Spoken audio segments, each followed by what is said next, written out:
Eh, Bismillahirrahmanirrahim. Assalamualaikum warahmatullahi wabarakatuh. Nah, di video ini saya akan menjelaskan secara singkat bagaimana cara kita bisa berubah di masa depan. Nah, ya, bagaimana cara kita bisa berubah di masa depan. Oke.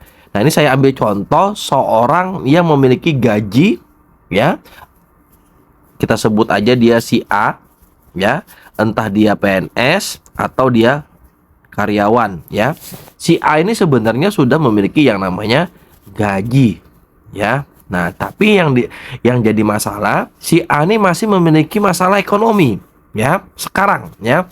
Kenapa saya bilang memiliki masalah ekonomi? Karena faktanya sekarang, ya.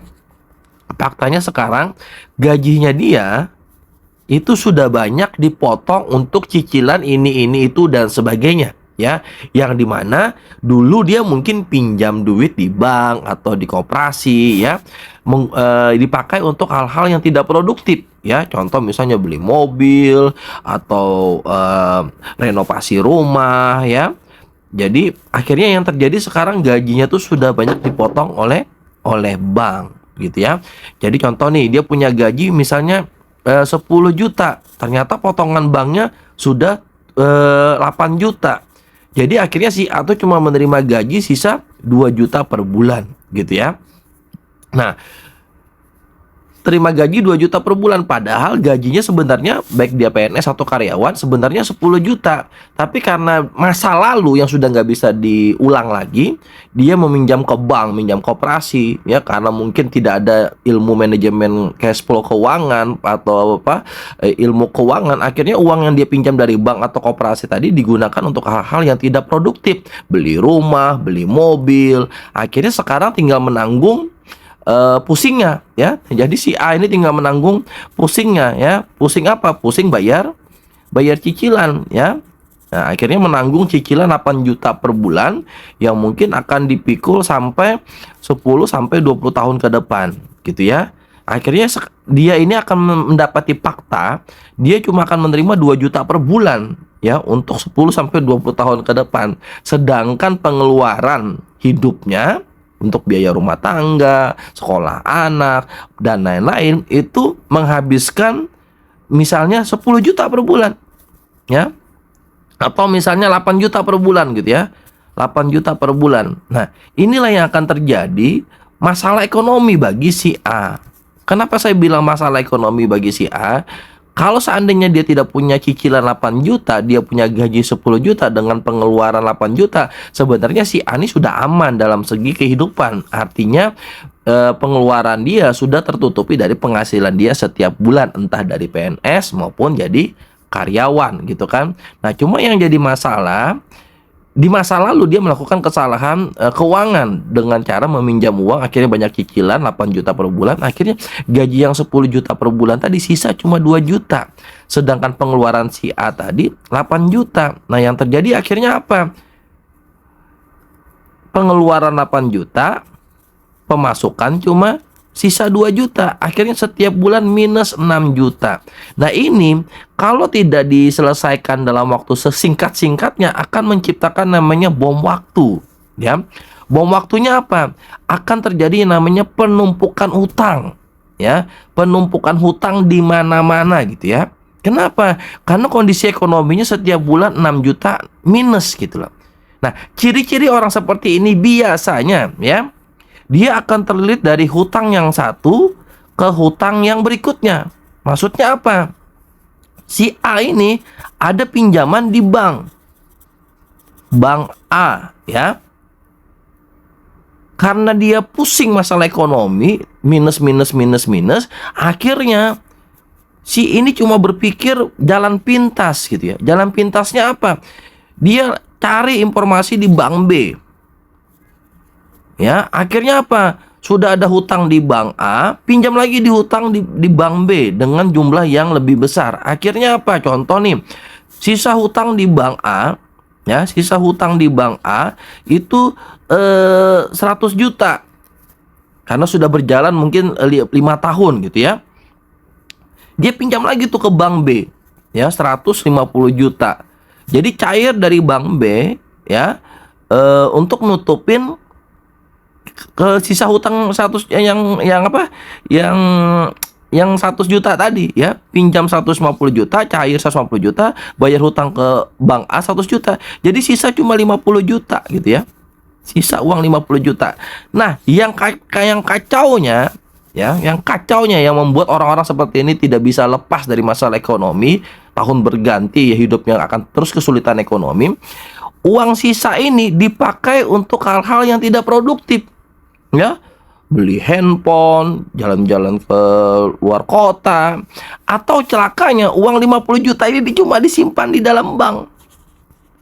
Ya, uang 50 juta ini cuma disimpan di bank, yang dimana setiap bulan diambil, ya, diambil untuk kebutuhan sehari-hari. Akhirnya apa? Ya karena uangnya dipakai setiap hari, ya otomatis ini akan habis, ya.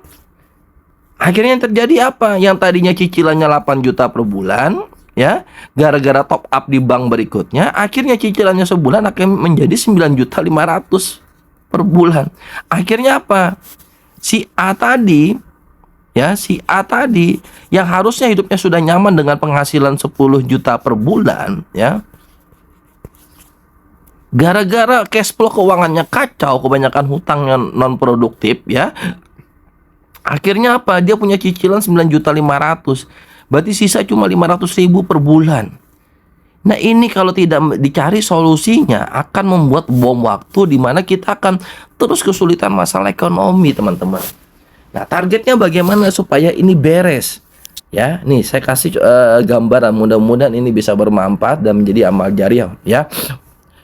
Targetnya si A, dia harus duduk ambil waktu, dia harus ambil waktu untuk duduk memikirkan masalah hidupnya gitu ya. Nah, si A ini tugasnya adalah, ya, dia buat perencanaan keuangan atau yang namanya buat perencanaan perubahan hidup gitu ya. Oh, saya punya hutang bla bla bla dan sebagainya, anggaplah kurang lebih sekitar 300 juta. Ya, saya punya hutang nih. Kalau saya punya duit 300 juta, saya bayarin hutang saya. Akhirnya hutang saya lunas 300 juta dan otomatis gaji saya kembali full 10 juta. Oke, berarti target kita adalah di awal menyelesaikan hutang. Berarti 300 juta. Plus kalau bisa saya punya modal lagi tambahan 200 juta. Untuk apa? Nah, jadi teman-teman kayak gini. Oke, berarti saya ambil kesimpulan. Berarti target kita adalah 500 juta.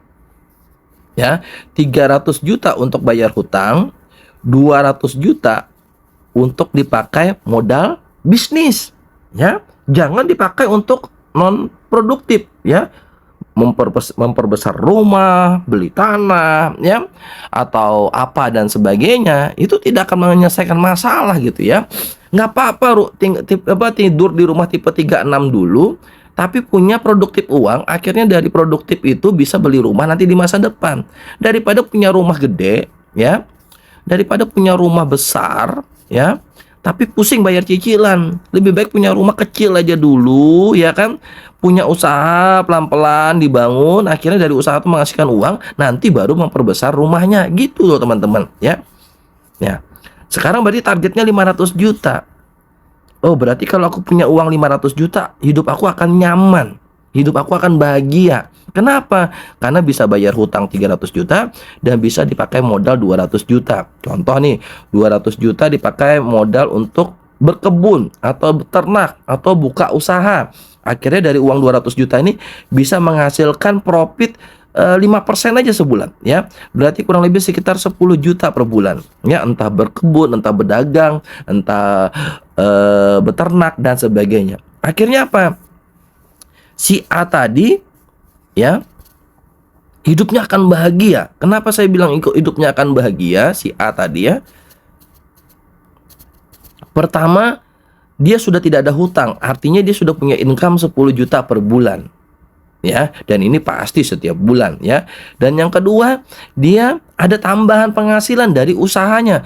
Anggaplah 10 sampai 20 juta per bulan. Artinya si A ini memiliki income sekitar 20 sampai 30 juta per bulan, ya. 20 sampai 30 juta per bulan. Pengeluaran cuma 8 juta. Berarti masih plus setiap bulan itu kurang lebih sekitar 20 juta gitu ya.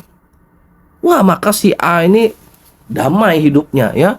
Fokus ibadah, menikmatin hidup, sisa-sisa umur ya kan, mempersiapkan masa depan yang terbaik untuk anak-anaknya ya, membangun aset ya, ikut asuransi syariah ya, untuk mengcover resiko hidup dan meninggalkan warisan dan sebagainya. Itu mantap banget gitu ya, orang-orang yang seperti ini. Nah, semua ini akan tercapai gitu ya. Jadi si A ini akan bahagia. Bayangkan teman-teman, coba Anda bayangkan, mulai dari sekarang Anda di posisi ini di masa depan ya. Sekarang Anda di posisi lagi pusing nih masa ekonomi, padahal Anda punya gaji gitu ya. Padahal si A ini, coba bayangkan ya, kita kembali ke awal ya. Padahal si A ini punya hidup yang nyaman ya. Kenapa? Karena punya gaji 10 juta per bulan. Tapi karena kesalahan masa lalu, dia punya cicilan 8 juta per bulan di bank atau di koperasi, akhirnya membuat gajinya sekarang cuma 2 juta per bulan. Sedangkan biaya hidup itu setiap bulan 8 juta gitu ya. Biaya hidupnya setiap bulan 8 juta, penghasilan 2 juta. Akhirnya setiap bulan pusing masalah ekonomi karena minus 6 juta setiap bulan ya. Akhirnya yang terjadi apa? Si A ini melakukan hutang ditutupi dengan hutang. Itu tidak ada dalam rumus keuangan gitu ya. Itu membuatnya namanya bom waktu, membuat si A ini tambah pusing, tambah hari, tambah tua, tambah pusing gitu loh. Karena kebutuhan tambah besar, sedangkan pengeluaran sedangkan pemasukan tambah menipis. Kenapa? Karena nggak ada rumusnya dalam sejarah mentop up hutang dari hutang itu memperingan cicilan. Nggak ada. Yang akhirnya yang terjadi apa? Yang tadinya cicilannya 8 juta per bulan ya, yang tadinya cicilannya 8 juta per bulan itu bisa menjadi 9 juta, 10 juta per bulan ya. Bahkan bisa jadi 8 juta per bulan ini berawal dari cicilan cuma 2 juta per bulan, tapi karena di top up terus, akhirnya sekarang menjadi 8 juta per bulan gitu ya. Nah, ini yang kacau. Yang kacaunya lagi, ada selisih uang 50 juta itu dipakai untuk hal-hal yang tidak produktif atau cuma disimpan di dalam rekening saldo, ditarik setiap bulan ya habis gitu ya. Harusnya dipakai untuk memodal usaha ya. Yang tadinya akhirnya nggak punya cicilan gara-gara terus di top up, ya akhirnya punya cicilan 9.500.000 setiap bulan. Nah, gitu teman-teman ya. Nah, jadi bagaimana solusi yang bisa berubah hidup teman-teman? Sebenarnya gampang.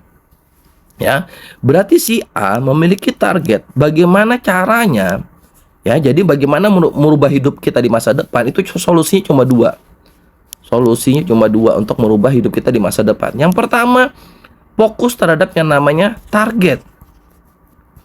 Ya, target. Yang kedua, fokus terhadap yang namanya solusi. Oke? Nah, sekarang kita bicara si A. Bagaimana caranya hidupnya bisa berubah di masa depan? Dia punya target, punya uang 500 juta untuk menyelesaikan tadi ya, supaya hidupnya nyaman gitu ya. Jadi dia punya target apa? 500 juta ya. Nah, ini 500 juta harus punya target supaya bisa bayar hutang 300 juta, akhirnya gaji full dan sisanya dipakai modal usaha. Nggak apa-apa, rumah kecil dulu. Nanti dari usaha baru memperbesar rumah atau beli mobil dan sebagainya. Ini banyak orang Indonesia pinjam uang di bank dipakai untuk hal-hal yang tidak produktif, beli mobil, memperbesar rumah, beli tanah disimpan. Beli tanah tuh nggak rugi, cuma jangka panjang itu profit akan jangka panjang. Sedangkan kita kan butuh solusi ekonomi jangka pendek gitu ya. Nah, targetnya adalah 500 juta. Nah, yang kedua, targetnya adalah teman-teman fokus terhadap solusi. Bagaimana caranya menghasilkan 500 juta dalam waktu singkat ya.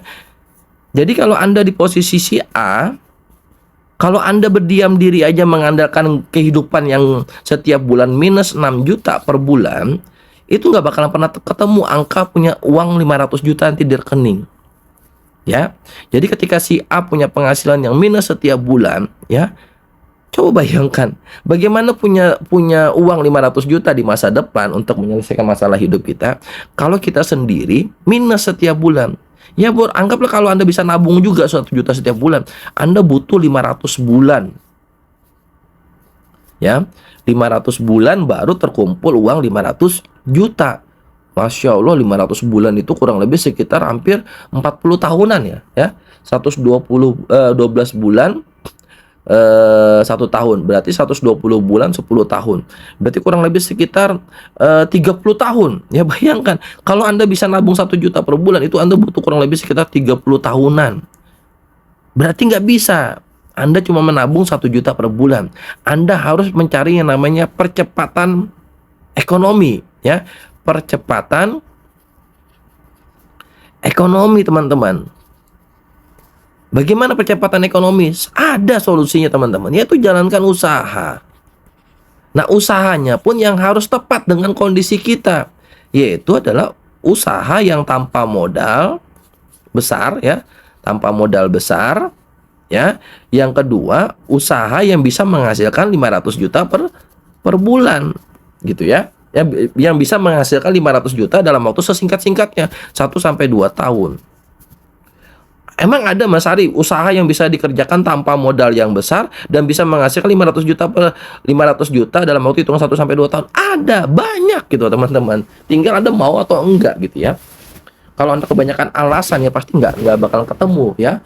Orang yang sakit, kalau dia terlalu fokus terhadapnya namanya masalah, alasan, dia nggak bakalan sembuh. Sudah tahu sakit gitu ya, kata dokter jangan makan yang bergula. Kata dia, saya nggak bisa, saya makan suka gula, bla bla. Nggak bakalan sembuh gitu ya. Jadi orang yang sakit, bagaimana dia sembuh ya? Orang yang sakit bagaimana dia bisa sembuh? Dia fokus terhadap solusi. Kata dokter, kurangi minum yang bergula, minum obat. Jadi walaupun obat itu pahit dan kita bayar, kita harus minum karena itu solusi. Tapi kalau kita sakit fokus terhadap masalah aja, terhadap alasan ya, atau alasan, itu nggak bakalan sembuh tuh penyakit. Nah sekarang kita alhamdulillah mungkin nggak ada sakit fisik ya, tapi kan Anda sakit ekonomi. Ya, berarti Anda butuh obat gitu, butuh solusi gitu ya. Yaitu solusinya apa? Jalankan usaha yang bisa dikerjakan tanpa modal yang besar dan bisa menghasilkan 500 juta per bulan. Jangan juga Anda menjalankan usaha, oh Mas Ari, saya ada rencana mau jalankan usaha, saya mau jualan jualan nasi kuning, itu modalnya nggak besar. Betul, jualan nasi kuning itu modalnya nggak besar. Ya, tapi untuk mendapatkan 500 juta dalam waktu hitungan 1 sampai 2 tahun, itu kemungkinannya terjadi cuma 10% gitu ya. 90% pasti nggak bakalan cukup gitu ya. Karena kalau modalnya tanggung, hasilnya cuma untuk bertahan hidup. Nah, carilah bisnis-bisnis yang bisa membantu Anda dengan modal yang tidak besar, tapi bisa menghasilkan 500 juta dalam waktu hitungan 1 sampai 2 tahun. Dan itu kabar baiknya banyak ya. Nah, kalau Anda mau menemukan usahanya apa, caranya bagaimana, Anda bisa hubungin orang yang memberikan video ini kepada Anda ya. Karena mereka akan membantu Anda menjelaskan usaha ya yang bisa dikerjakan tanpa modal yang besar. Yang modalnya cuma sekitar 1 juta sampai cuma 10 juta ya, masih bisa lah kita usahakan ya. Beda kalau modalnya 100 juta sampai 1 miliar, wah itu mah pusing gitu ya, mencari modalnya gitu ya. Karena kondisi kita sekarang sudah tidak punya modal, sudah tidak punya uang. Tapi kalau modal usaha cuma 1 juta sampai 10 juta, walaupun sekarang kita tidak punya uang alias tidak punya modal, masih bisa lah kita mencarikan solusinya dengan cara pinjam ke teman, pinjam ke keluarga, jual dulu HP, jual dulu kipas angin, jual dulu AC, jual dulu kulkas, nggak apa-apa ya. Bismillah, coba bermodal usaha, akhirnya nanti bisa berubah hidup gitu ya. Tapi kalau kita mau jalankan usaha seperti kafe, rumah makan, batu bara yang modalnya ratusan juta sampai 1 miliar, untuk saat ini kita belum bisa. Karena susah kita mencari modal 100 juta dan 1 miliar dengan kondisi kita sekarang lagi tidak punya modal. Tapi kalau modal cuma 1 juta sampai 10 juta masih bisa kita usahakan ya. Contoh kita minjam 200.000 aja ya. 200.000 ke 5 orang aja ya, terkumpul 1 juta. Akhirnya Anda bisa buka usaha, Anda bisa memulai usaha, atau 10 juta Anda pinjam 1 juta aja ya ke teman Anda sebanyak 10 orang, ya terkumpul 10 juta, bisa Anda pakai modal usaha. Akhirnya Anda jalankan dengan serius, Anda benar-benar insya Allah nanti bisa bayar hutang yang 10 juta ini dan bisa bayar hutang-hutang berikutnya gitu ya. Itu yang kami lakukan ya. Karena kalau sudah nggak punya, sudah lagi masalah ekonomi, kita lagi masalah ekonomi terus berdiam diri tanpa sebuah solusi, nanti yang akan terjadi hidup kita tahun berganti tetap terus bermasalah, sakitnya ekonomi terus gitu ya, sakit ekonomi terus gitu ya. Nah, terus bermasalah di ekonomi. Jadi tugas kita adalah fokus terhadap solusi ya. Jadi fokus terhadap solusi, jadi cari usaha yang modalnya tidak besar ya. Jadi jangan cari, Mas Ari saya mau bangun usaha rumah makan batu bara, saya hobinya Mas Ari bikin kafe. Iya nanti ya, karena itu butuh modal besar ya. Jadi fokuslah terhadap usaha yang bisa Anda kerjakan dulu ya, bukannya Anda inginkan ya. Oh saya Mas Ari hobinya buka usaha tuh rumah makan. Iya nanti kalau Anda sudah punya modal ya. Kalau Anda nggak punya modal di awal, carilah dulu batu loncatan yang bisa Anda kerjakan. Walaupun Anda di awal bingung, tidak bisa, mungkin nggak ada pengalaman, nggak apa-apa ya. Tugas Anda nanti belajar. Pasti ada mentor ya. Nanti tugas Anda tuh belajar dulu ya. Di awal pasti nggak bisa, pasti bingung, pasti kayak ragu, tuh manusiawi teman-teman ya. Makanya tugas Anda belajar dulu ya. Banyak usaha yang bisa dikerjakan tanpa modal yang besar, dan yang paling penting bisa menghasilkan 500 juta dalam waktu hitungan 1-2 tahun. Dan ini kabar baiknya, banyak sekali usaha yang bisa dikerjakan seperti ini ya. Khususnya Anda bisa hubungin orang yang memberikan video ini kepada Anda, karena mungkin mereka sudah ketemu usaha yang bisa dikerjakan tanpa modal yang besar dan bisa menghasilkan 500 juta dalam waktu hitungan 1-2 tahun. Mudah-mudahan video ini menjadi awal Anda ditolongi Allah. Mungkin Anda malam tadi sudah berdoa, mungkin kemarin Anda sudah berdoa, ya Allah saya pengen hidup nyaman, saya pengen lunas hutang, saya pengen ini, supaya saya sudah bosan, ya Allah saya sudah bosan hidup dalam keadaan masalah ekonomi, nggak punya penghasilan penghasilan yang terus minus setiap bulan, terus bermasalah ekonomi, bingung bayar ini bayar ini. Nah, mungkin Anda malam tadi sudah berdoa, sudah minta sama Allah, sudah minta sama Tuhan, dan mudah-mudahan melalui video ini langkah awal Allah atau Tuhan menjawab doa kita ya. Nggak mungkin dong kita berdoa, ya Allah saya pengen lunas hutang, tahu-tahu besok di dalam lemari ada uang 500 juta gitu ya. Butuh yang namanya ikhtiar ya. Ikhtiar ya, ikhtiar. Nah, salah satu ikhtiarnya adalah berawal dari informasi, teman-teman. Ya, salah satu Allah menjawab doa kita itu adalah berawal dari informasi. Nah, mudah-mudahan informasi yang kami sampaikan melalui video ini bisa bermanfaat. Apabila ada salah kata, mohon maaf. Assalamualaikum warahmatullahi wabarakatuh. Oke, teman-teman, jangan lupa follow usaha saya ya, travel umroh ya, @WSS ya, travel. Nah ya, insya Allah ini salah satu usaha yang bisa Anda kerjakan tanpa modal, dan insya Allah bisa menghasilkan Anda mendapatkan uang dalam waktu hitungan 1-2 tahun 500 juta. Kalau Anda nggak suka travel umroh, masih banyak usaha lain yang bisa Anda kerjakan tanpa modal ya. Tapi kalau Anda pengen apa sih Mas Ari usaha yang bisa dikerjakan tanpa modal, salah satunya adalah WSS Travel. Anda bisa follow Instagram kami, media sosial kami ya. Apabila Anda tertarik untuk menjadi agen travel umroh atau memiliki usaha travel umroh ya, dengan sistem yang sangat mudah ya, tanpa modal yang besar ya. Habis itu sistem kerjanya dibantu. Jadi walaupun Anda belum pernah umroh, nggak ada pengalaman menjalankan usaha travel umroh, Anda bukan ustadz, di kota Anda tidak ada kantor travel umroh kami, nggak jadi masalah, karena nanti semuanya kami ajarin bagaimana Anda memulai usaha travel umroh dari modal nol, bahkan dari modal minus pun nggak jadi masalah ya. Nanti kami ajarin bagaimana cara promosi ya, bagaimana cara buat paspor, bagaimana cara bikin menasik jamaah, memberangkatkan jamaah sampai jamaah pulang, kami semuanya ajarin ya. Jadi walaupun Anda bukan ustadz, Anda belum pernah umroh ya, Anda bahkan belum ada pengalaman menjalankan usaha travel umroh, nggak jadi masalah ya. Bahkan di kota Anda mungkin nggak ada kantor travel umroh kami untuk saat ini, nggak jadi masalah. Nanti kami secepatnya buka kantor di kota Anda ya.